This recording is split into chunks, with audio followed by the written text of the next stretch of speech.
welcome to Midnight Scribes Creative Vibes, where we talk to the best of the Bronies and discover what makes them tick.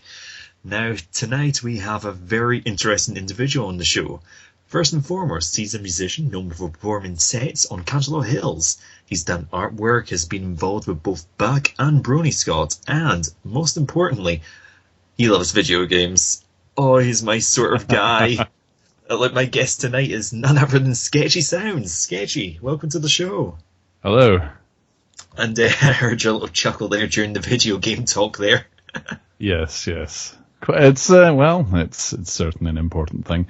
By the way, a little correction to what you said there. It's Canterlot Hill, singular, not hills, plural. Oh, is there only one hill?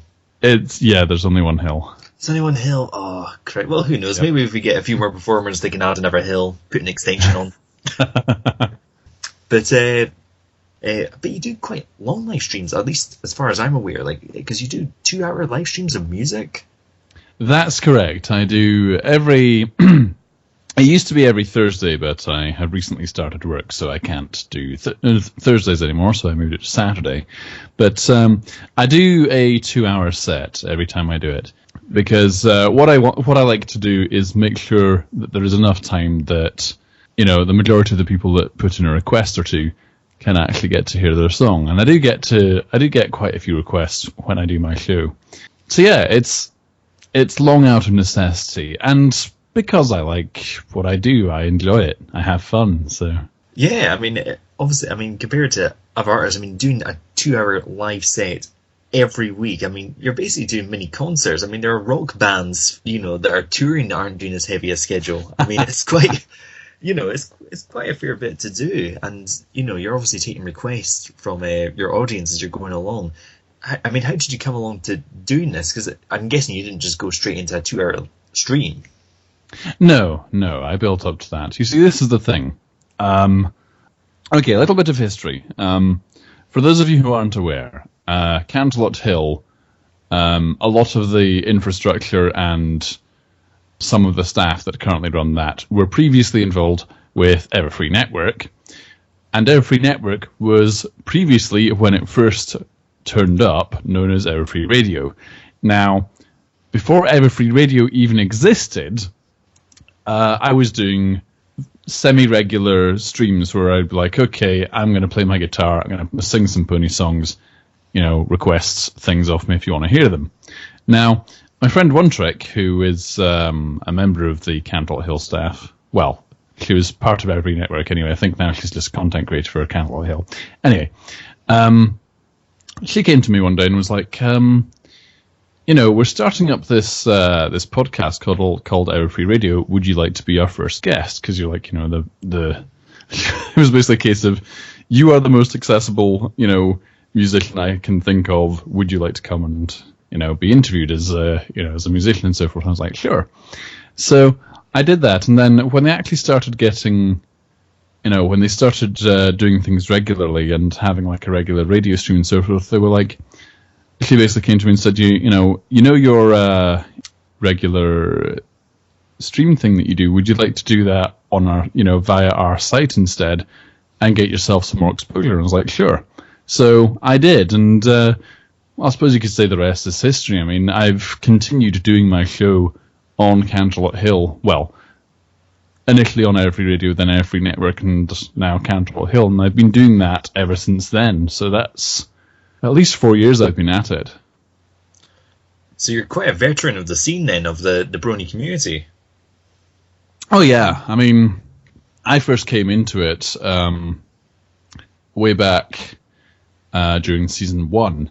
I think the first episode that I saw live was Winter Wrap Up.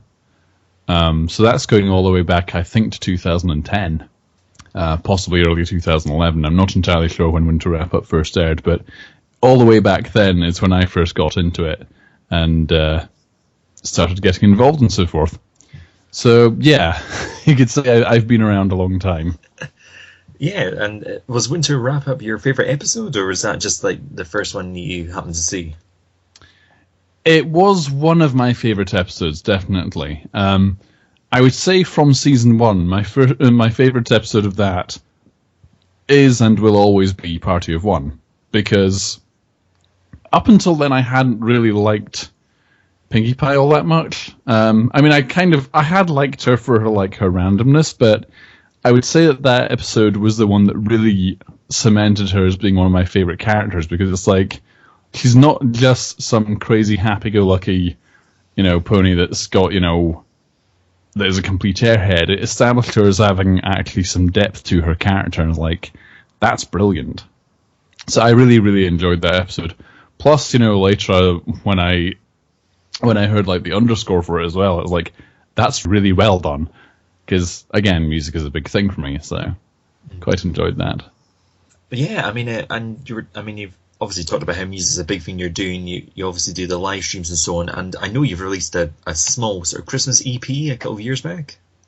Yes, I did a short Christmas album. It's only a few tracks, but I basically, for that year, I wanted to make sure that I had done, that I put out some Christmassy tracks, and I would have liked to have done more.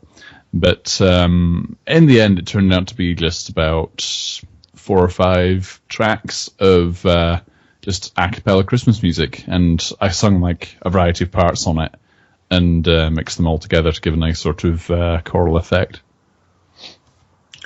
So, I mean, and that was a covers album, I think, wasn't it? Of sort of classic Christmas tunes? Yes. It was all classic Christmas stuff. It wasn't pony tracks in this particular case.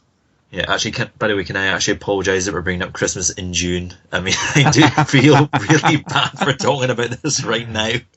Well, hey, as there's a song that goes, what was it? Sometimes the snow comes down in June. It was that song that's you went and saved the best for last. It says, sometimes the sun goes round the moon, sometimes the snow comes down in June. Clearly they were thinking of me when they were doing that song, that I would try and find some way of doing it. And of course in Scotland, you can expect the snow to come down pretty much at any given point. Yeah, just whenever it feels like it. Yeah. Are you actually looking forward to summer? I've heard it's coming on July the 13th, I think, for one day.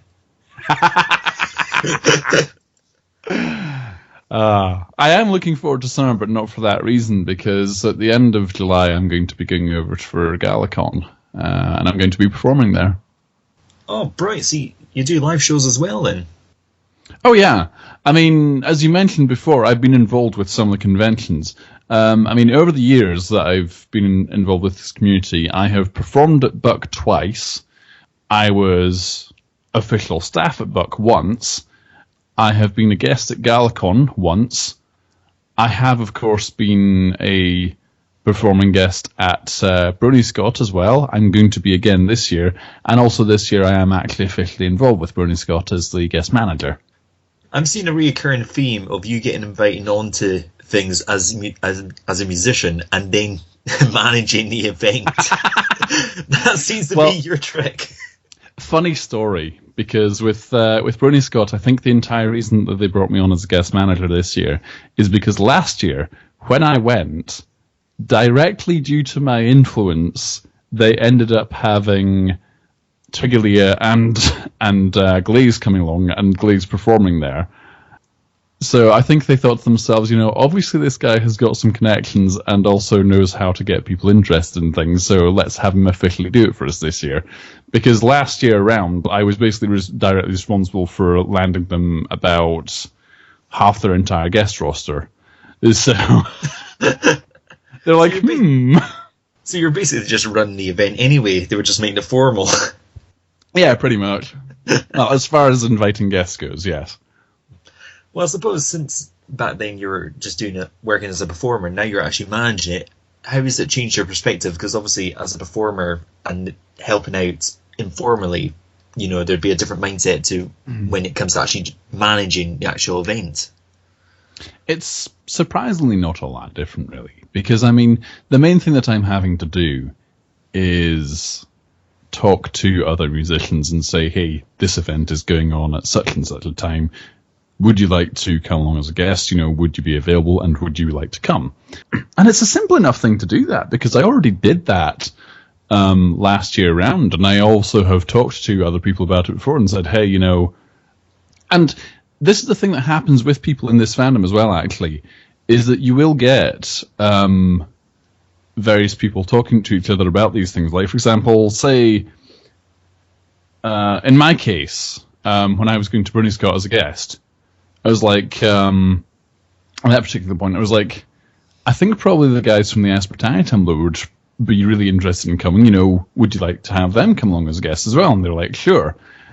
And then in that particular case, one of the guys involved with Aspertania also was a friend of Twiggy Leah's, and Twiggy heard about us, and heard about us going. She was like, "Hey, I'd kind of like to come as well." So we were like, "Sure, if you want to." I basically said, "Well, let me ask them and see what they think of that." And they were like, "Yeah, sure." And then when Glaze heard that Twiggy was going, because the two of them are very good friends, he was like, "I kind of want to go as well." So. So he touched them and was like, "Can I come too?" And they're like, "Sure." So, I suppose it's that, it's like the saying goes, if you build it, they will come. And no doubt partially because of what you've been doing as, as a performer and as a manager of the event. And you briefly touched there in terms of the fandom itself. I mean, how do you view the fandom? I mean, both as a performer and from the outside looking in as a manager? The fandom is an interesting thing, because, I mean, it has its good sides and its bad sides. It is a multifaceted beast, so to speak. And it has changed over the years, because, you've got the people who were here, who were involved in the fandom from, like, the very beginning. Some of them have moved on, because, it's a natural thing to have happen. You can't continue to involve yourself with a community, or rather you cannot continue to contribute content to a community when you've lost your passion for it, or when it no longer excites you, or when it no longer inspires you. And that has happened with some people. Some people, just after a while, like, I'm not really interested in this anymore.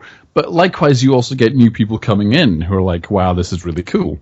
And you sometimes get a wee bit of negativity, I think, from the older elements, because they're like, oh, well, look at these newbies coming in and, they only just found it and we've been here for years. It's like, so what? Welcome them with open arms, because, what's bringing them here ultimately and what brings us all together is just a shared love of this, this show about magical talking horses. And that's a wonderful thing, because it's like, there's so many good principles and wholesome things that are portrayed that are good about it, that are that are worth remembering, and remembering that they are the most important things about this community at the end of the day. But, I mean, from the outside looking in, it's a case of what can you do that will grab the attention of a good portion of these people and pull them in your direction. And it's a fairly simple thing if you are also a performer, or if you are also someone that is relatively well known within the fandom, because to an extent you're already having to do that. You're already having to think like that. You're having to think to yourself, what is it that I can do that will get the attention of these people? What sort of things can I create? What would people really love? But I mean, it's like you can just start with, the easiest thing to do is to look at yourself and think, well, what is it about this show? What is it about this community that I love? What is it that I really like? What would really grab my attention? And then you do that, and generally speaking, it works. It grabs the attention of other people, because there are other people that think like you, and they'll be like, "Oh, hey, this is really cool. Look at this." So it's not really rocket science at the end of the day. Yeah, and of course, when you're doing a particular project, whatever that happens to be, as a part of the community, whatever the scale of that is, if you're enjoying it, that in of itself is part of its own reward. Because, I mean, I know that last wee while, like you mentioned briefly, you got a job relatively recently, but you've been doing all this volunteering on the side, your live streams, artwork, so on and so forth, while in the interim. And how that creative drive must be a huge factor in just keeping yourself going in that regard. Yeah, it is quite a bit. I mean, certainly the desire to create things does keep people going. And I mean, it's something that you do have to have some temperance with, because the last thing you want to do is overdo it and burn yourself out. So, do you think that with yourself, with the new job you've got, and congratulations on that, by the way. I've just realised I've not actually said well done. Well, thank you on that regardless.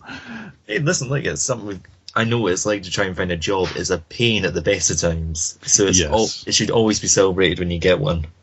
Yeah. Especially in Scotland. I was actually speaking to a colleague the other day who is from Poland, and I was explaining to her, because in our office we always have cakes in the office, or biscuits, or some sort of ridiculously sugary nibble to have.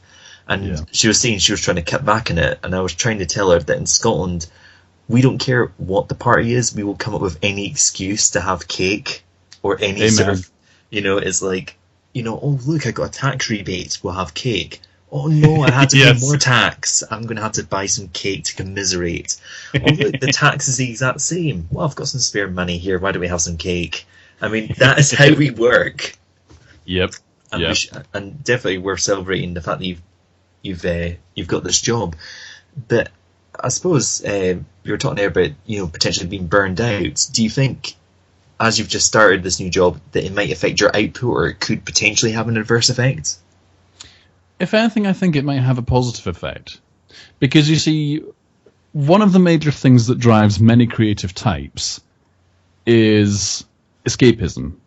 And when you don't really have any daily structure to your life, like when you are unemployed and you don't really have a thing that you have to go to every day and do, then you don't really have anything excuse me, that you really need to take time to relax from, because most of your entire day is just like, well, what am I going to do today? I'll do whatever I feel like doing today.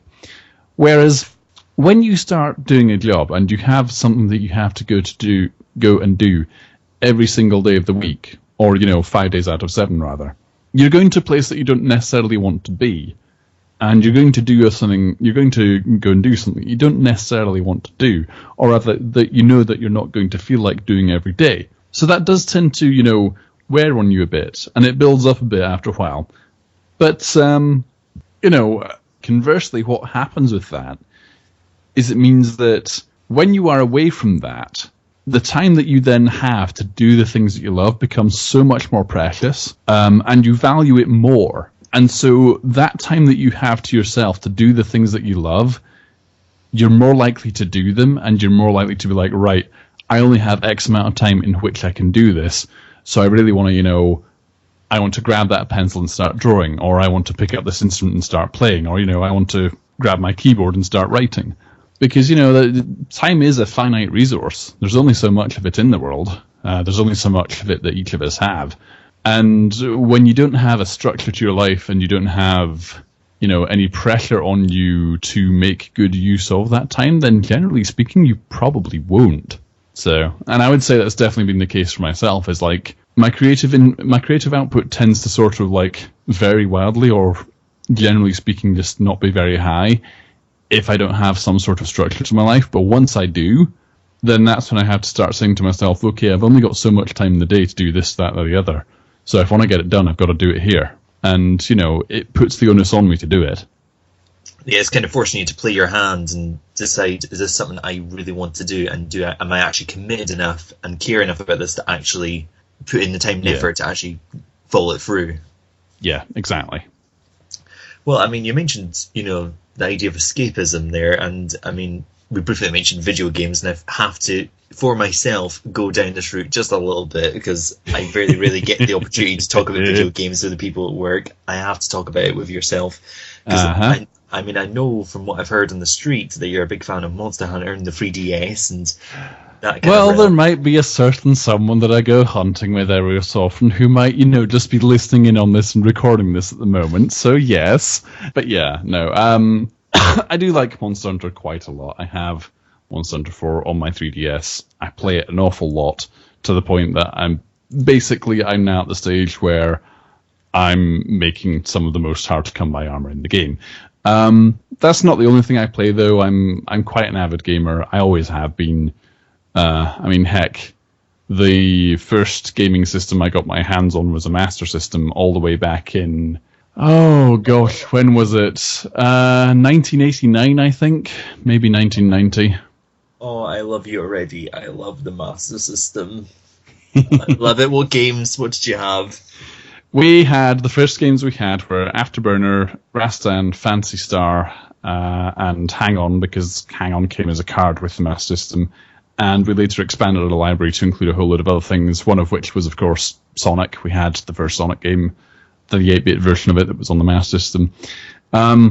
Later on, we basically stuck with Sega until the bitter end as far as video game consoles go, because we had a Master System, then we got a Mega Drive, then we got a Sega Saturn, and finally I got a Dreamcast, and also at some point, down the line, when they were cheap and I could find one second hand, I did actually get a Mega CD. And yes, before anyone asks, I do have Sonic CD on it, because that's like the main reason for owning one of those. Completely and agree. I did even have, at one point, I actually had a Game Gear as well. And I have to say that if I had tried playing with one of those as a child, if I was playing it like using batteries, I think my wrists would have broken. Because... For those who aren't aware, the Game Gear was Sega's answer to the Game Boy. It had maybe a quarter of the battery life of a Game Boy, because Sega have always been kind of ahead of the curve with coming up with new ideas for consoles, and at the time what they did was they made a handheld that had a full-color backlit screen, which was great because it looked fantastic, but it ate through batteries in no time. And it also required 6 more AA batteries than your Game Boy did. So the Game Boy took 2, the Game Gear took 6, and they went in 2 panels either side of the machine, and they made it weigh about the same as your average house brick does.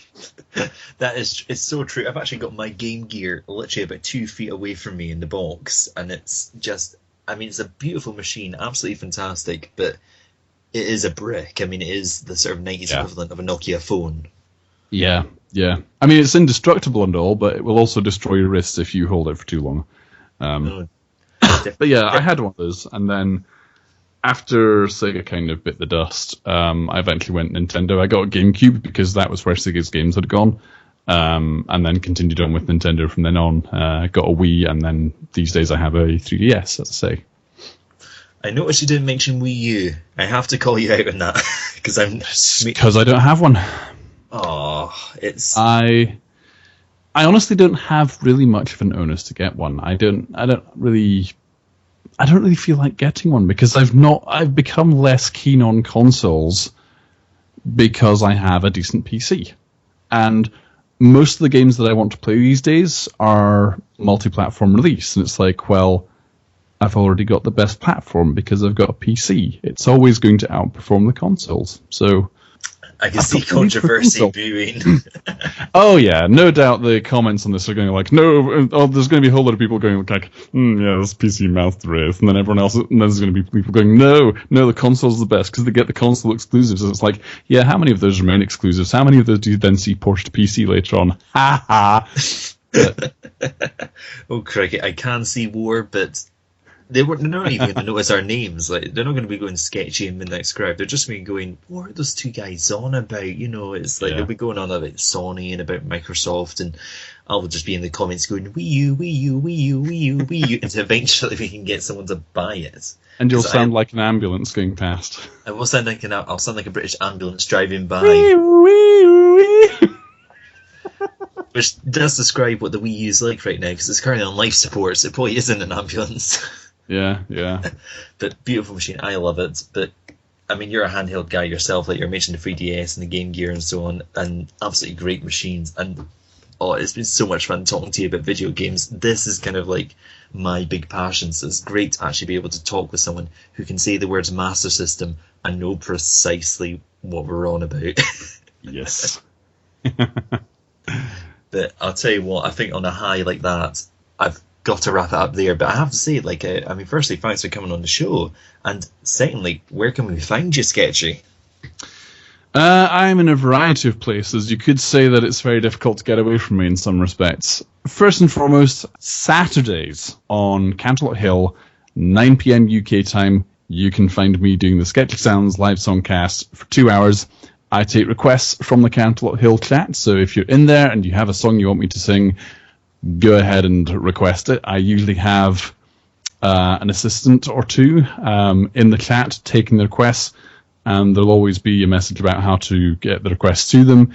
and there will be a spreadsheet linked which has like the current request list and also has a songbook of my current repertoire. You can also find me on Twitter. I am just sketchy_sounds, very easy to remember. I post every once in a while about this and that, and have a huge giggle about things that other people I know are posting. You can also find me on Tumblr, Sketchy Sounds with no underscore, .tumblr.com. You can find me on FilmFiction as Sketchy Sounds with a space in it this time. And let's see, where else am I? Well, I'll tell you what, if there's anywhere else that you happen to be, I mean, what we can do, which we'll be doing with the other links, is we'll slam it down in the description below, so you'll be able to see absolutely everywhere Sketchy is, so you'll literally have enough Sketchy to last you the week and a couple of weeks afterwards. Oh yes, I just thought of one other place that you will find me. If you set foot in either Equestria Daily or Cantrell Hills IRC chats, the latter one being where you go to request stuff from me on during my show anyway. But yeah, if you set foot in Equestria Daily's chat, you'll find me there. I'm the admin. So behave. Or rather, I'm one of 3 admins, but yeah, if you set foot in there, I am there, and I rule with an iron fist, so to speak. Well, I'll tell you what, I mean, you've been absolutely fantastic on the show, and you've been absolutely lovely. I mean, I know this is the first time we spoke, but it's been absolutely fantastic, and we've had I've really enjoyed having you on here as a guest, and thank you so much for coming on board. I mean, it's really appreciated. It's been fun to chat to you. My thanks to Sketchy Sounds for coming on the show. Tune in next time when, well, who knows who we've got on. I do, but we can wait until next week to find out about that. But I've been Midnight Scribe. This has been Midnight Scribe's Creative Vibes, and the final word from Midnight Scribe himself is, please subscribe.